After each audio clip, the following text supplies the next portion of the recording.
I'm outside of Trinity Church, where a memorial was held earlier today for 7 people who recently died while living on the streets. Many of them not known by name, listed as John or Jane Doe.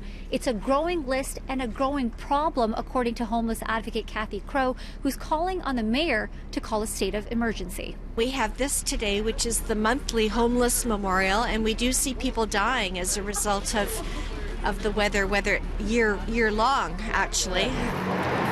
Yesterday, the first taste of cold weather. It came earlier than usual. The city opened up a warming center at Metro Hall with 50 beds. We need 2,000 real shelter beds to open, and so we need that this winter. We need more than one warming center at Metro Hall for the entire city. We need more sites. We need an emergency declared.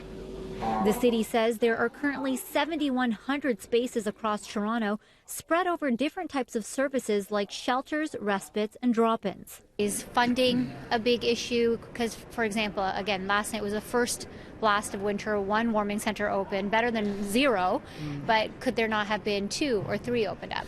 We only have the 1 warming center when an extreme cold weather alert is called. It comes down to funding, yes, shelters, but ultimately housing and having long-term, permanent housing for people. A long-term plan which won't help people living on the streets right now. Pastor Doug Johnson Hatlam, who has been doing outreach for years in Toronto, went undercover as a person living on the streets and filmed staff at the city shelter's referral office on Peter Street last week. We're at capacity at the moment, sir. So what do I do? I can't even stay in here? No. So until we find a space for someone, we only have 50 people. We're only allowed 50 people in the building at a time. I'm making videos to prove a point that people are turned away from the shelter system regularly in the city of Toronto. I wasn't the only one at the door there. There were, at times, I went 3 times over the course of the evening, up to half a dozen people similarly trying to get in and find a shelter space or a respite center or have the cold spot, anything.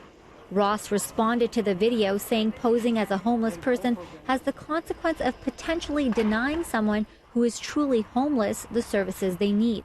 In regards to yesterday's occupancy rates during the snowstorm, the City of Toronto website shows a total occupancy rate of 94%. That's when they do the bed count at 2 in the morning. And the other stats are 97, 98, 99%. They're just averaging that out, including the motel rooms that they use. So they know that's wrong.